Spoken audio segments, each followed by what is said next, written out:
Hello dears, welcome back to Newtons. അങ്ങനെ നമ്മൾ ഇന്ന് പഠിക്കാനായിട്ട് പോകുന്നത് 6th സ്റ്റാൻഡേർഡിലെ മറ്റൊരു പുതിയ ചാപ്റ്റർ ആണ്. എന്താണ് ചാപ്റ്ററിന്റെ നെയിം? എല്ലാവരും അവിടെ ഇരുന്ന് ഉറക്കെ ഒന്ന് വായിച്ചേ. മിസ് നോക്കട്ടെ, മക്കളൊക്കെ വായിക്കുന്നുണ്ടോ നോക്കട്ടെ, വേഗം ഒന്ന് വായിച്ചേ. എന്താടാ?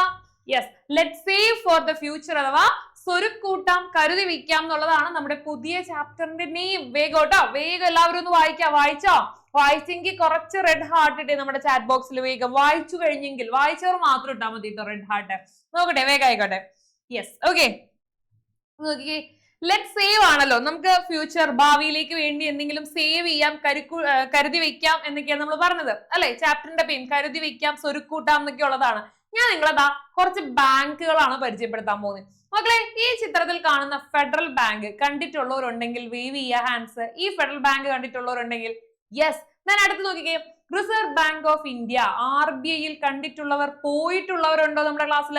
Yes, okay. അപ്പൊ മിസ്സിന് അറിയാം നമ്മുടെ ഈ ക്ലാസ് കാണുന്ന ഭൂരിഭാഗം കുട്ടികളും എങ്ങനെയാണ്, വൺസ് ഒരിക്കലെങ്കിലും അച്ഛന്റെയോ അമ്മയുടെയോ കൂടെയോ അല്ലെങ്കിൽ മുതിർന്നവരുടെ കൂടെ ബാങ്ക് പോയിട്ടുള്ളവരായിരിക്കും. എന്തെങ്കിലും ഒരു പണം ഇടപാടോ, പണം എടുക്കുകയോ അല്ലെങ്കിൽ പണം നിക്ഷേപിക്കുകയോ എന്തെങ്കിലും ഒരു ട്രാൻസാക്ഷൻ, ഒരു ഇടപാട് ചെയ്തവരായിരിക്കും. ആണല്ലോ, ചെയ്തവരല്ലേ? യെസ്. അപ്പൊ നോക്കിക്കേ, നമ്മള് ഇവിടെ ടീച്ചറും കുട്ടികളും തമ്മിലുള്ള ഒരു കോൺവെർസേഷൻ ആസ് യൂഷ്വൽ അല്ലെ. നമ്മുടെ എല്ലാ ചാപ്റ്ററും തുടങ്ങുന്ന പോലെ ഇവിടെയും ഒരു സംഭാഷണമാണ് നടക്കുന്നത്. നോക്കാം. Good morning, are you fine? You were told to open a bank account, did you do that? നിങ്ങളോട് ഞാൻ പറഞ്ഞിരുന്നില്ലേ ഒരു ബാങ്ക് അക്കൗണ്ട് എടുക്കാനായിട്ട്? നിങ്ങൾ ആ ബാങ്ക് അക്കൗണ്ട് തുടങ്ങിയോ? ആരാ ചോദിക്കുന്നേ? ടീച്ചർ ചോദിക്കാണ്. അപ്പൊ നമ്മുടെ കുട്ടി പറയാ എന്താണ്? Teacher, I did. ഞാൻ ചെയ്തു ടീച്ചറെ എന്നാണ് അവൻ പറയുന്നത് അല്ലെ. അപ്പൊ ഞാൻ ചോദിക്കട്ടെ മക്കളെ, നിങ്ങൾ ആരെങ്കിലും ഈ പറഞ്ഞ രീതിയിൽ ഏതെങ്കിലും ഒരു ബാങ്ക് അക്കൗണ്ട് ഓപ്പൺ ചെയ്തിരുന്നോ? യെസ് ഓർ നോ ചെയ്തിട്ടുണ്ടോ? ഉണ്ടെങ്കിൽ വേഗം യെസ് ഒന്ന് കമന്റ് ചെയ്യാം കേട്ടോ നമ്മുടെ ചാറ്റ് ബോക്സിൽ. Okay, other should open an account as soon as possible. അത് തന്നെയാണ് എനിക്ക് നിങ്ങളോട് പറയാനുള്ളത് കേട്ടോ. എത്രയും പെട്ടെന്ന് എന്ത് ചെയ്യുക, എല്ലാവരും ഒരു ബാങ്ക് അക്കൗണ്ട് എടുക്കുക. അപ്പൊ നിങ്ങൾക്ക് തോന്നും എങ്ങനെയാണ് ബാങ്ക് അക്കൗണ്ട് എടുക്കുക, എന്തെല്ലാം കാര്യങ്ങളാണ് ബാങ്ക് അക്കൗണ്ട് എടുക്കാൻ വേണ്ടത്, അതെല്ലാം നമ്മൾ ഈ ചാപ്റ്ററിൽ പറയൂ കേട്ടോ. അപ്പൊ ഈ ചാപ്റ്റർ പഠിച്ചു കഴിയുമ്പോഴേക്കും എല്ലാവരും എന്ത് ചെയ്യണം? പുതിയൊരു ബാങ്ക് അക്കൗണ്ട് എടുക്കണം. ചെയ്യൂലേ? യെസ്. ഓക്കെ. അപ്പോ ഇവിടെ ഞാൻ കുറച്ച് പിക്ചേഴ്സ് ഒക്കെ ആഡ് ചെയ്തിട്ടുണ്ട് കേട്ടോ. ഈ പിക്ചേഴ്സ് ഓൾമോസ്റ്റ് നമ്മുടെ ക്ലാസ്സിലുള്ള എല്ലാ കുട്ടികളുടെയിലും ഉണ്ടാവും അല്ലെ. ഈ ചിത്രത്തിൽ കാണുന്ന ഓരോന്നും പണ്ട് നമ്മൾ മലയാളത്തിൽ പറയുകയാണെങ്കിൽ എങ്ങനെ പറയാ, കൊടുക്കാന്നൊക്കെ പറയാറില്ലേ നമ്മള്? 1 രൂപ 2 രൂപയൊക്കെ ഇങ്ങനെ നിക്ഷേപിച്ച് ലാസ്റ്റ് കൊടുക്കുന്ന പറയുമ്പോൾ നമ്മൾ എന്ത് ചെയ്യും? പതിയെ അത് പൊട്ടിക്കും അല്ലെ. മണ്ണിന്റെ ഒക്കെ ആണെങ്കിൽ നേരെ തറയിലിട്ട് പൊട്ടിക്കും. ചില്ലറയെല്ലാം പറക്കി കൂട്ടി വലിയൊരു തുക ഉണ്ടാവും. ആ തുകയും കൊണ്ട് നമുക്ക് ഇഷ്ടമുള്ള കാര്യങ്ങൾ ചെയ്യും അല്ലെ. അപ്പൊ ഇപ്പൊ പുതിയ രീതിയിൽ ഒരു കൊടുക്കയുണ്ട്. അതേപോലെ തന്നെ പ്ലാസ്റ്റിക്കിന്റെ ഉണ്ട്. പ്ലാസ്റ്റിക്കിന് നമുക്ക് കട്ട് ചെയ്തൊക്കെ എടുക്കാം. Okay, yes. അപ്പൊ ഇവിടെ നോക്കിക്കേ, നമ്മള് പറയാൻ പോവാണ്, have you listen to the conversation between the teacher and the children? ടീച്ചറും കുട്ടികളും തമ്മിലുള്ള സംഭാഷണം നിങ്ങൾ ശ്രദ്ധിച്ചല്ലോ. What are they talking about? എന്തിനെ കുറിച്ചാണ് അവർ സംസാരിക്കുന്നത്? അതിനു മുന്നേ ഞാനൊരു കാര്യം പറഞ്ഞോട്ടെ. നമ്മൾ ഈ കുടുക്കയൊക്കെ ക്ലാസ്സിൽ കാണിച്ചപ്പോൾ ഞാൻ പറഞ്ഞിരുന്നു, മക്കളെ കുടുക്ക മേടിക്കാത്തവരെല്ലാവരും എന്ത് ചെയ്യണം? ഒരു കുടുക്ക മേടിക്കണം. ഡെയിലി 1-2 രൂപ അതിൽ ഡിപ്പോസിറ്റ് ചെയ്യണം എന്ന് പറഞ്ഞു അല്ലെ. നമ്മുടെ മെയിൻ എക്സാമിന്റെ ലൈവിന്റെ അന്ന് നമുക്ക് കുടുക്ക നോക്കാം. ഏറ്റവും കൂടുതൽ എത്ര പേരാണ് കളക്ട് ചെയ്തത് നമുക്ക് നോക്കാന്നൊക്കെ പറഞ്ഞിരുന്നു. ഓക്കെ, അപ്പൊ ഇന്ന് നമ്മുടെ ക്ലാസ് കാണുന്ന ആരെങ്കിലും കുടുക്ക മേടിക്കാത്തവരുണ്ടെങ്കിൽ ചെറിയൊരു കുടുക്കയൊക്കെ മേടിച്ച് സേവിങ്സ് ഒക്കെ തുടങ്ങാം കേട്ടോ. ഓക്കെ, അപ്പൊ ഇവിടെ നമുക്ക് നോക്കാം എന്താണ് ടീച്ചറും കുട്ടികളും തമ്മിൽ പറയുന്നതെന്നുള്ളത്. അവരൊരു ബാങ്ക് അക്കൗണ്ട് തുടങ്ങാനാണ് പറയുന്നത് അല്ലെ. അപ്പൊ എന്താണ് ബാങ്ക് എന്ന് അറിഞ്ഞാലേ നമുക്ക് ബാങ്ക് അക്കൗണ്ടിലേക്ക് വരാൻ പറ്റുള്ളൂ. ഓക്കെ, അപ്പൊ ആദ്യം നമുക്ക് എന്താണ് ബാങ്ക് എന്ന് പഠിച്ചാലോ. എന്താണ് bank? Bank is A financial institution ആണല്ലേ. ബാങ്ക് ഒരു ഫിനാൻഷ്യൽ ഇൻസ്റ്റിറ്റ്യൂഷൻ അഥവാ എന്താ പറയുന്നേ, ധനകാര്യ സ്ഥാപനമാണ് ബാങ്ക് അല്ലെ. അവിടെ എന്ത് ചെയ്യുന്നു? നമ്മൾ പണം കൊണ്ടുപോയി നിക്ഷേപിക്കുന്നു. നമ്മൾ എന്ത് ചെയ്യുന്നു? പണം, പബ്ലിക് ആസ് ഡിപ്പോസിറ്റ്, പണം നിക്ഷേപിക്കുകയും അതേപോലെ തന്നെ accept the money from the public, ജനങ്ങളിൽ നിന്ന് പണം സ്വീകരിച്ച് ആവശ്യക്കാരുടെ മാനദണ്ഡങ്ങൾ പാലിച്ച് വായ്പ നൽകുന്ന സിസ്റ്റം എല്ലാം എവിടെയുള്ളതാണ്? ബാങ്കിലുള്ളതാണ്. In the beginning, individuals with a surplus money lent it to those in need അല്ലെ, leading to the rise of local money lenders. അപ്പൊ നമ്മൾ ഈ ബാങ്ക് ഒക്കെ വരുന്നതിന് മുന്നേ പണ്ട് കാലങ്ങളിൽ എങ്ങനെയാണ് ഈ പണം ആവശ്യക്കാര് പരസ്പരം കൈമാറ്റവും കാര്യങ്ങളൊക്കെ ചെയ്തിരുന്നതെന്ന് ചോദിച്ചു കഴിഞ്ഞാല്, ധാരാളം കയ്യിൽ പണമുള്ളവര്, ഇൻഡിവിജ്വൽസ് വിത്ത് സർപ്ലസ് മണി, കയ്യിൽ ധാരാളം പണമുള്ളവർ എന്ത് ചെയ്യുമെന്നറിയോ, നമുക്ക് ആവശ്യക്കാർക്ക് വേണ്ടിയിട്ട് ഈ പണം കുറച്ച് കൊടുക്കും. അത് കുറച്ച് ദിവസം കഴിയുമ്പോൾ തിരിച്ചു മേടിക്കുകയും അങ്ങനെയായിരുന്നു പണക്കാർ തമ്മിൽ എന്ത് ചെയ്തിരുന്നത്, ഈ പറയുന്ന മണി ലെൻഡേഴ്സ്, അതായത് നമ്മൾ വിളിക്കുവരെ മണി ലെൻഡേഴ്സ് അഥവാ പ്രാദേശികമായി പണമിടപാട് നടത്തുന്ന വ്യക്തികൾ, ഇവരെന്ത് ചെയ്യുമായിരുന്നു, പണം സ്വീകരിക്കുകയും കൊടുക്കുകയൊക്കെ ചെയ്യുമായിരുന്നു. Okay, then as the demand for the loans increased, പതിയെ ആളുകളുടെ ആവശ്യം കൂടി കഴിഞ്ഞപ്പോ ഈ മണി ലെൻഡേഴ്സിന് എന്ത് ചെയ്യാൻ പറ്റുന്നില്ല, ഈ മുഴുവൻ തുകയും അവർ ആവശ്യപ്പെടുന്ന കൊടുക്കാനായിട്ട് പറ്റാത്തൊരു സാഹചര്യമായി. അങ്ങനെ വന്നു കഴിഞ്ഞപ്പോ എന്ത് ചെയ്തു, ടു റേസ് മണി, അവർക്ക് പണം റേസ് ചെയ്യാൻ വേണ്ടി മണി ലെൻഡേഴ്സ് ഒരു സിസ്റ്റം കണ്ടുപിടിച്ചു. എന്താണ്, നമുക്ക് ആവശ്യക്കാര് ഇല്ലെങ്കിൽ കൂടുതൽ പണമുള്ളവരുടെ കയ്യിൽ നിന്ന് കുറച്ച് പണം സ്വീകരിക്കാം, അല്ലെ, ആക്സെപ്റ്റ് ചെയ്യാം, ആക്സെപ്റ്റിംഗ് ഡിപ്പോസിറ്റ്സ്. അതായത് ഇപ്പൊ മിസ്സിന്റെ കയ്യിൽ 2 ലക്ഷം രൂപയുണ്ട്, നിങ്ങൾക്കാണ് പണം വേണ്ടത്. അപ്പോ നമ്മുടെ ഇടയിൽ നിൽക്കുന്ന മണി ലെൻഡർ ഇപ്പൊ അശ്വതി മിസ് ആണെന്ന് കരുതിക്കോട്ടോ, അശ്വതി മിസ് അല്ലേ നിങ്ങളെ മാത്സ് പഠിപ്പിക്കുന്നേ, അപ്പൊ അശ്വതി മിസ് ആണ് നമ്മുടെ മണി ലെൻഡർ. അപ്പോ മിസ് എന്ത് ചെയ്തു, ഈ 2 ലക്ഷം രൂപ കൊണ്ടുവന്ന് അശ്വതി മിസ്സിന്റെ കൊടുക്കും, സേഫ് ആയിട്ട് വെക്കാൻ വേണ്ടി അശ്വതി മിസ്സിന്റെ കൊടുക്കും. അപ്പൊ ഞാൻ ഇങ്ങനെ ഈ 2 ലക്ഷം രൂപ അശ്വതി മിസ്സിന്റെ കൊടുത്തു. അശ്വതി മിസ് ആ 2 ലക്ഷം രൂപ എന്ത് ചെയ്യും, വേറെ ആർക്കെങ്കിലും പണം ആവശ്യമുള്ളവർ, സാമ്പത്തികമായിട്ട് സപ്പോർട്ട് കാര്യങ്ങൾ വേണ്ട നിങ്ങൾ ആരെങ്കിലും ഉണ്ടെങ്കിൽ എന്ത് ചെയ്യും മിസ്, നിങ്ങൾക്ക് ആ പണം ഡിസ്ട്രിബ്യൂട്ട് ചെയ്ത് തരും. ഓക്കെ, അപ്പൊ ഇങ്ങനെ ചെയ്ത് പണം സ്വീകരിച്ചു, വാങ്ങിക്കുന്നു, വേണ്ടവർക്ക് കൊടുക്കുന്നു, വീണ്ടും വാങ്ങിക്കുന്നു, ആവശ്യമുള്ളവർക്ക് കൊടുക്കുന്നു. This practice led to the formation of financial institution. അപ്പൊ ഇങ്ങനെ മേടിക്കുന്നു കൊടുക്കുന്നു എന്ന് പറയുന്ന സിസ്റ്റം ആണ് പിന്നീട് ഫിനാൻഷ്യൽ ഇൻസ്റ്റിറ്റ്യൂഷൻസ് അഥവാ നമ്മൾ ഈ പറഞ്ഞ സാമ്പത്തിക സ്ഥാപനങ്ങളുടെ ആ ഒരു രൂപത്തിലേക്ക് അല്ലെങ്കിൽ അതിന്റെ ഒരു ഫോർമേഷൻ രൂപത്തിലേക്ക് വഴിയൊരുക്കിയത് എന്നുള്ളതാണ്. കിട്ടിയോ? യെസ്. അപ്പൊ നോക്കിക്കോളൂ, these institutions lend money based on the borrower's ability to repay and their reliability, അല്ലെ? അപ്പോ ഈ നമ്മൾ വെറുതെ വരുന്നവർക്ക് എല്ലാവർക്കും പൈസ എടുത്ത് കൊടുക്കോ? ഇല്ല. എന്താണ്?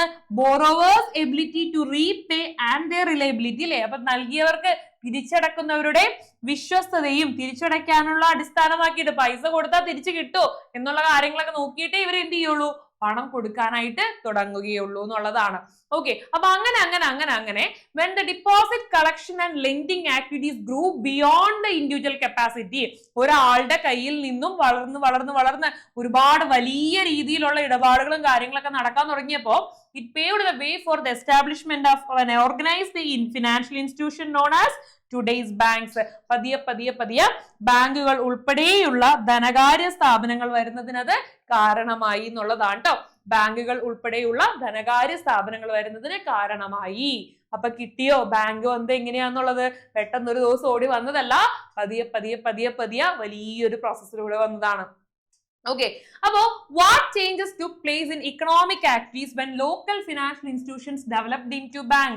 പ്രാദേശിക പണമിടപാട് സ്ഥാപനങ്ങൾ ബാങ്കുകളായി വളർന്നപ്പോൾ സാമ്പത്തിക പ്രവർത്തനങ്ങളിൽ എന്തൊക്കെ മാറ്റങ്ങളാണ് വന്നത്? More people began to get the loans easily. കൂടുതൽ ആളുകൾക്ക് ലോൺസ്, വായ്പകൾ ലഭിച്ചു തുടങ്ങി. The level of exploitation by money lenders decreased. ഈ മണി ലെൻഡേഴ്സ് ഉണ്ടല്ലോ, നമുക്ക് പണം തന്നിരുന്നവർ ആദ്യം അവര് നമ്മളെ ചൂഷണം ചെയ്യുന്നത് കുറയാൻ തുടങ്ങി. The habit of saving money increased, അല്ലെ? ജനങ്ങളുടെ സമ്പാദ്യശീലം വർദ്ധിച്ചു. Habit of saving money increased. Then നോക്ക, new banking system began in India with the arrival of English East India Company. നിങ്ങൾ വലിയ ക്ലാസ്സിലോട്ടൊക്കെ ആകുമ്പോൾ പഠിക്കോട്ടോ, ഇംഗ്ലീഷ് ഈസ്റ്റ് ഇന്ത്യ കമ്പനിനെ കുറിച്ച് പഠിക്കും. അപ്പൊ ഇംഗ്ലീഷ് ഈസ്റ്റ് ഇന്ത്യ കമ്പനിയുടെ വരവോടുകൂടി പുതിയ ബാങ്കിങ് സിസ്റ്റം വന്നു. The bank of Hindustan 1770 first bank of India, ഇന്ത്യയിലെ ആദ്യത്തെ ബാങ്ക് ആയിട്ടുള്ള ബാങ്ക് ഓഫ് ഹിന്ദുസ്ഥാൻ സ്ഥാപിച്ചു. കണ്ടോ, ബാങ്ക് ഓഫ് ഹിന്ദുസ്ഥാൻ അല്ലോ. ഏത് വർഷമാണ്? 1770 ഇന്ത്യയിലെ ആദ്യത്തെ ബാങ്ക് ഓഫ് ഹിന്ദുസ്ഥാൻ. മിസ്സിന്റെ എല്ലാ സോഷ്യൽ സയൻസ് പഠിക്കുന്ന കുട്ടികളോടും പറയുന്ന ഒരു കാര്യമുണ്ട്, നമ്മൾ സോഷ്യൽ പഠിക്കുമ്പോൾ എന്ത് ചെയ്യണം, നമ്മുടെ നോട്ട്ബുക്കിന്റെ ആദ്യത്തെ പേജ് വർഷങ്ങൾക്കായിട്ട് വിടണം എന്ന് പറയൂ അല്ലെ? അപ്പൊ ഓരോ വർഷം എഴുതാ, നേരെ ആ വർഷം നടന്ന കാര്യങ്ങൾ എന്താന്നുള്ളത് എഴുതാ അല്ലെ? അപ്പൊ 1770 പ്രത്യേകത എന്തായിരുന്നു? ബാങ്ക് ഓഫ് ഹിന്ദുസ്ഥാൻ എസ്റ്റാബ്ലിഷ്ഡ്, അല്ലെ? ബാങ്ക് ഓഫ് ഹിന്ദുസ്ഥാൻ സ്ഥാപിച്ചു, ഇന്ത്യയിലെ ആദ്യത്തെ ബാങ്ക്. ഇനി അങ്ങനെയാണെങ്കിൽ നോക്കാം, ഇന്ത്യയിലെ ആദ്യത്തെ ബാങ്ക് നമ്മൾ പഠിച്ചു. അപ്പൊ കേരളത്തിലെ ആദ്യത്തെ ബാങ്ക് ഏതായിരിക്കും? നോക്കാം, the first bank in Kerala was എന്നായിരുന്നു? 1899, അല്ലെ? 1899 കോഴിക്കോട് സ്ഥാപിച്ച നെടുങ്ങാടി ബാങ്ക് ആയിരുന്നു കേരളത്തിലെ ആദ്യത്തെ ബാങ്ക് കേട്ടോ. ഏതായിരുന്നു കേരളത്തിലെ ആദ്യത്തെ ബാങ്ക്? ഏതായിരുന്നു? നെടുങ്ങാടി ബാങ്ക്. ഇത് സ്ഥാപിച്ചത് ആരായിരുന്നു നോക്കാം. അപ്പു നെടുങ്ങാടി ആയിരുന്നു ഇതിന്റെ സ്ഥാപകൻ. കിട്ടിയോ? യെസ്. Then നോക്കാം, this private bank was founded by Appu Nedungadi. Then അടുത്താണ് reserve bank of India, RBI അല്ലെ. RBI വന്ന വർഷം എന്നാണ്? 1935. 1935 സ്ഥാപിതമായതാണ് റിസർവ് ബാങ്ക് ഓഫ് ഇന്ത്യ എന്നുള്ളത് കേട്ടോ. അതിന്റെ ഹെഡ് ക്വാർട്ടേഴ്സ് എവിടെയാണ്? മുംബൈയിലാണ് അതിന്റെ തലസ്ഥാനം വരുന്നത്. ഓക്കെ ആണോ? ആസ്ഥാനം വരുന്നത്. കിട്ടിയോ പറഞ്ഞ കാര്യം? അപ്പൊ 3 വർഷങ്ങൾ പറഞ്ഞു. ഇന്ത്യയിലെ ആദ്യത്തെ bank 1770 bank of Hindustan, 1899 Nedungadi bank അല്ലെ, അപ്പു നെടുങ്ങാടി സ്ഥാപിച്ച നെടുങ്ങാടി ബാങ്ക്. Then 1975 1935 RBI അഥവാ reserve bank of India. Okay ആണോ കുഞ്ഞുങ്ങളെ പറഞ്ഞ കാര്യം? യെസ്. ഇനി മിസ് പറയാൻ പോകുന്നത് വളരെ വളരെ വളരെ പ്രധാനപ്പെട്ട ഒരു ടോപ്പിക് ആണ്. അപ്പൊ എല്ലാവരോടും എഴുതി വെക്കുക. Very important. പരീക്ഷയ്ക്ക് ഉറപ്പായിട്ടും ചോദിക്കും നേരത്തെ നമുക്ക് അങ്ങ് പഠിക്കാം. ഒന്നെന്താ? What are the major functions of reserve bank of India? Reserve bank of ഇന്ത്യയുടെ പ്രധാന ധർമ്മങ്ങൾ എന്തൊക്കെയാണ്? ഒന്ന്, ഇഷ്യൂ ഓഫ് കറൻസി അല്ലെ, issue of all currency notes except the 1 rupee note അല്ലെ. 1 രൂപ നോട്ട് ഒഴികെയുള്ള എല്ലാ നോട്ടുകളും അച്ചടിച്ചിറക്കുന്നു. കൺട്രോൾ ഓഫ് ക്രെഡിറ്റ് അല്ലെ, controls loans and the credit supply in the country. വായ്പ നിയന്ത്രിക്കല്. കൺട്രോൾ ഓഫ് ക്രെഡിറ്റ് എന്ന് പറഞ്ഞാൽ എന്താ? വായ്പ നിയന്ത്രിക്കുക. അതേപോലെ തന്നെ അടുത്ത് നോക്കാം, ബാങ്കേഴ്സ് ബാങ്ക് എന്നറിയപ്പെടുന്നു. ബാങ്കേഴ്സ് ബാങ്ക് എന്ന് പറഞ്ഞാൽ എന്താ? RBI is considered as the bank of bank. ബാങ്കുകളുടെ ബാങ്ക് എന്നറിയപ്പെടുന്നത് RBI ആണ്. Then banker to the government performs banking function for the central and state government. ഗവൺമെന്റുകൾക്കായി ബാങ്കായി പ്രവർത്തിക്കുന്നു. ഗവൺമെന്റിന്റെ ബാങ്കുകളായി ഗവൺമെന്റിന്റെ എല്ലാ ഇടപാടുകളും പെർഫോം ചെയ്യുന്നത് ആരാണ്? RBI ആണ്. റിസർവ് ബാങ്ക് ഓഫ് ഇന്ത്യ ആണ്. കിട്ടിയോ മക്കളെ പറഞ്ഞ കാര്യം? അപ്പൊ നമ്മൾ എന്തൊക്കെയാ പറഞ്ഞത്? What are the functions of RBI ആണ് പറഞ്ഞല്ലേ. RBIയുടെ പ്രധാനപ്പെട്ട ഫങ്ഷൻസ് എന്തൊക്കെയാണെന്നാണ് പറഞ്ഞത്? ഒന്ന്, ഇഷ്യൂ ഓഫ് കറൻസി അല്ലെ, കറൻസി നോട്ടുകൾ അച്ചടിക്കുക. കൺട്രോൾ ഓഫ് ക്രെഡിറ്റ്, വായ്പ നിയന്ത്രിക്കുക. അത് കഴിഞ്ഞ് നമ്മൾ പറഞ്ഞത് ബാങ്കേഴ്സ് ബാങ്ക് അല്ലെ, ബാങ്കുകളുടെ ബാങ്ക് എന്നറിയപ്പെടുന്നു. ബാങ്കർ ടു ദ ഗവൺമെന്റിന്റെ ബാങ്കായി പ്രവർത്തിക്കുന്നു. തുടങ്ങിയ കാര്യങ്ങളൊക്കെയാണ് നമ്മൾ പറഞ്ഞത്. ഓക്കെ, ഇനി നമുക്ക് ഫങ്ഷൻസ് ഓഫ് ബാങ്ക് പഠിക്കാം കേട്ടോ. എന്തെല്ലാമാണ് ബാങ്കുകളുടെ പ്രവർത്തനം? ഇവിടെ 2 സിറ്റുവേഷൻസ് തന്നിട്ടുണ്ട്. നമുക്ക് ആ സിറ്റുവേഷൻസ് ആദ്യം നോക്കാം. എന്താണ് പറഞ്ഞിരിക്കുന്നതെന്ന് നോക്കാം. വസ്തു വിറ്റ് കിട്ടിയ 5 ലക്ഷം രൂപ കയ്യിലുണ്ട്. അടുത്ത വർഷം മകളുടെ ഉന്നത പഠനത്തിനായി ഈ തുക വേണ്ടി വരും എന്നാണ് ദാ ഈ ഒരു അച്ഛൻ പറയുന്നത് അല്ലെ. അപ്പൊ അച്ഛൻ എന്താ ചെയ്യാ? ഈ പണം അതുവരെ ഈ പണത്തിൽ നിന്ന് വരുമാനം കിട്ടുന്ന രീതിയിൽ ഞാൻ എവിടെയെങ്കിലും നിക്ഷേപിക്കാൻ ആഗ്രഹിക്കുന്നു. എന്നാൽ ദാ ഇവിടെ വേറൊരു ലേഡി അവരെന്താ പറയുന്നേ? ഞാൻ വാങ്ങാൻ പോകുന്ന ഗൃഹത്തിന് അല്ലെങ്കിൽ ഞാൻ വാങ്ങാൻ ആഗ്രഹിക്കുന്ന വീടിന് 12 ലക്ഷം രൂപയാകും. എത്രയാടാ? 12 ലക്ഷം രൂപയാകും. എന്റെ കയ്യിൽ ഇപ്പൊ ആകെ 5 ലക്ഷം രൂപയേ ഉള്ളൂ. ബാക്കി 7 ലക്ഷം രൂപ കൂടി വേണം എന്തിനാ? വീട് മേടിക്കാനായിട്ട്. അപ്പൊ എന്ത് ചെയ്യും? അങ്ങനെ 2 സിറ്റുവേഷൻസ് ആണ് നമ്മൾ പറഞ്ഞത് അല്ലെ. The individual wants to deposit 5 lakhs safely in a bank and earns income. ആദ്യത്തെ കേസിൽ എങ്ങനെയാണ്? മകളുടെ ഉപരിപഠനത്തിനായിട്ട് സേഫ് ആയിട്ട് സുരക്ഷിതമായിട്ട് 5 ലക്ഷം രൂപ അച്ഛൻ എന്ത് ചെയ്യണം? നഷ്ടപ്പെട്ടു പോവാതെ, കള്ളനൊന്നും വന്ന് മോഷ്ടിച്ചിട്ടൊന്നും പോവാതെ സേഫ് ആയിട്ട് വെക്കാനാണ് സാധിക്കണം എന്നുള്ളതാണ് ഒന്നാമത്തെ. രണ്ടെന്താ? സെക്കൻഡ് സിറ്റുവേഷനിൽ ഇത് individual wants to the buy house costing 12 lakh rupees but only 5 lakh അല്ലെ. രണ്ടാമത്തെ ലേഡിക്ക് 12 ലക്ഷം രൂപ വിലയുള്ള ഒരു വീട് മേടിക്കണം. പക്ഷെ കയ്യിൽ ഇപ്പൊ 5 ലക്ഷമേ ഉള്ളൂ. ബാക്കി 7 ലക്ഷം രൂപ എന്ത് ചെയ്യണം? ലോണായിട്ട് മേടിക്കണം എന്നുള്ളതാണ് അല്ലെ.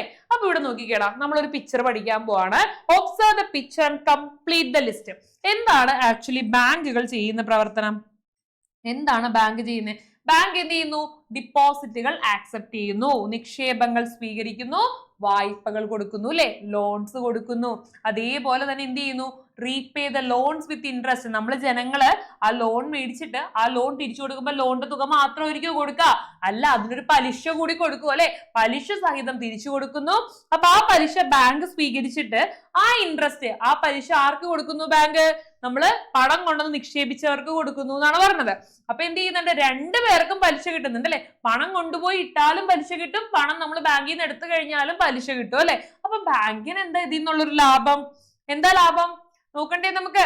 അതിന് മുന്നേ നോക്കിക്കേ, ഡിപ്പോസിറ്റേഴ്സ് നിക്ഷേപകർ ആരൊക്കെയാണ്? ഓരോ വ്യക്തികളും ഇൻസ്റ്റിറ്റ്യൂഷൻ സ്ഥാപനങ്ങളും ഗവൺമെന്റ് എന്ത് തന്നെയാണ്? നിക്ഷേപകരാണ്. അതുപോലെ തന്നെ വായ്പ സ്വീകരിക്കുന്ന ആരൊക്കെയാണ്? നോക്ക, ഇൻഡിവിജ്വൽസ് വ്യക്തികൾ, ഇൻസ്റ്റിറ്റ്യൂഷൻ സ്ഥാപനങ്ങൾ, ഗവൺമെന്റ് സർക്കാർ അല്ലെ, ഇവരും ആര് തന്നെയാണ്? വായ്പ സ്വീകരിക്കുന്നവരുമാണ്. ഓക്കെ, അപ്പൊ നമ്മൾ പറഞ്ഞു ഇൻട്രസ്റ്റിന്റെ കാര്യം അല്ലെ. എന്നാൽ ഞാനൊരു ട്രൂത്ത് പറയാം മക്കളെ, നമ്മള് ബാങ്കിൽ കൊണ്ടുപോയി പൈസ ഇട്ട് കഴിഞ്ഞാൽ നമുക്ക് കുറഞ്ഞ ഇൻട്രസ്റ്റ്, ഇപ്പൊ 6% ഇൻട്രസ്റ്റ് കിട്ടുന്നതെങ്കിൽ ലോൺ കൊടുക്കുന്നവരുടെ കയ്യിൽ നിന്ന് അവർ 8% ഇൻട്രസ്റ്റ് മേടിക്കുന്നുണ്ടാവും. അപ്പൊ ഈ ഇടയിൽ വരുന്ന ഈ ലാഭം ഉണ്ടല്ലോ, എത്ര ശതമാനം? 2% അല്ലേ ലാഭം വരുന്നുള്ളൂ അല്ലേ? മാത്സ് പഠിച്ചില്ലേ നിങ്ങള്? ചോദിക്കട്ടെ ശില്പ മിസ്സിനോട്, പഠിച്ചില്ലേ? യെസ്. അപ്പൊ 2% ലാഭം ആർക്കുള്ളതാ? ബാങ്കിനുള്ളതാണ് കേട്ടോ. ആർക്കാണ്? ബാങ്കിനുള്ള ലാഭമാണ്. ഓക്കെ, അപ്പൊ നമുക്ക് what are the major functions of the bank എന്ന് നോക്കിയാലോ. ബാങ്കുകളുടെ പ്രധാന ധർമ്മങ്ങൾ എന്തൊക്കെയാണെന്ന്. ഒന്ന്, bank accept deposit from the individual institutions and the government അല്ലേ. വ്യക്തികളിൽ നിന്ന്, ഇൻഡിവിജ്വൽസ് വ്യക്തികളിൽ നിന്ന്, ഇൻസ്റ്റിറ്റ്യൂഷൻ സ്ഥാപനങ്ങളിൽ നിന്ന്, സർക്കാരിൽ നിന്ന് എന്ത് ചെയ്യുന്നുണ്ട്? ബാങ്കുകൾ നിക്ഷേപങ്ങൾ സ്വീകരിക്കുന്നുണ്ട്. They return the deposit with interest after a specified period അല്ലെ. ഒരു നിശ്ചിത ഇടവേളയ്ക്ക് ശേഷം അല്ലെങ്കിൽ ഒരു കാലാവധിക്ക് ശേഷം എന്ത് ചെയ്യുന്നുണ്ട്? പലിശയോടുകൂടി അവരത് തിരിച്ചു നൽകുകയും ചെയ്യുന്നുണ്ട് ആ തുക അല്ലെ. അതേപോലെ തന്നെ എന്ത് ചെയ്യുന്നുണ്ട്? Bank lends money to those in need using deposits അല്ലെ. ബാങ്കുകൾ ഈ നിക്ഷേപങ്ങൾ വായ്പകളായ ആവശ്യക്കാർക്ക് നൽകുന്നു. Borrowers repay the amount to the bank along with the interest അല്ലെ. വായ്പ എടുത്താൽ പലിശയോടുകൂടെ തുക തിരിച്ചെടുക്കുന്നു. A banker is the person or establishment that carries out the banking business അല്ലെ. ബാങ്കിങ് വ്യവസ്ഥയിൽ പ്രവർത്തിക്കുന്ന വ്യക്തിയെയാണ് ബാങ്കർ എന്ന് വിളിക്കുന്നത്. എന്ത് വിളിക്കുന്നത്? ബാങ്കർ എന്ന് വിളിക്കുന്നത്. ഓക്കെ, അപ്പൊ ഇത്രയും കാര്യങ്ങളാണ് നമ്മുടെ ബാങ്ക്സിന്റെ ഫങ്ഷൻസ് ആയിട്ട് വരുന്നത്. ഇമ്പോർട്ടന്റ് ആണ്, പഠിച്ചേക്കണം. ഇമ്പോർട്ടന്റ് ആണെന്ന് മാർക്ക് ചെയ്തിടാം. Important functions of the banks. Okay, അപ്പൊ നമ്മൾ ഇന്ന് വളരെ കുറച്ച് കാര്യങ്ങളെ പറഞ്ഞുള്ളൂ. നമുക്ക് ക്വിക്ക് ആയിട്ട് നോക്കാന്നുള്ളത് പഠിച്ച കാര്യങ്ങള്. ആദ്യം നമ്മൾ കുറച്ച് ബാങ്കുകളെയൊക്കെ പരിചയപ്പെട്ടു അല്ലെ. നിങ്ങൾക്ക് വളരെ ഫെമിലിയർ ആയിട്ടുള്ള ഫെഡറൽ ബാങ്കും റിസർവ് ബാങ്ക് ഓഫ് ഇന്ത്യ ഒക്കെ പരിചയപ്പെട്ടു.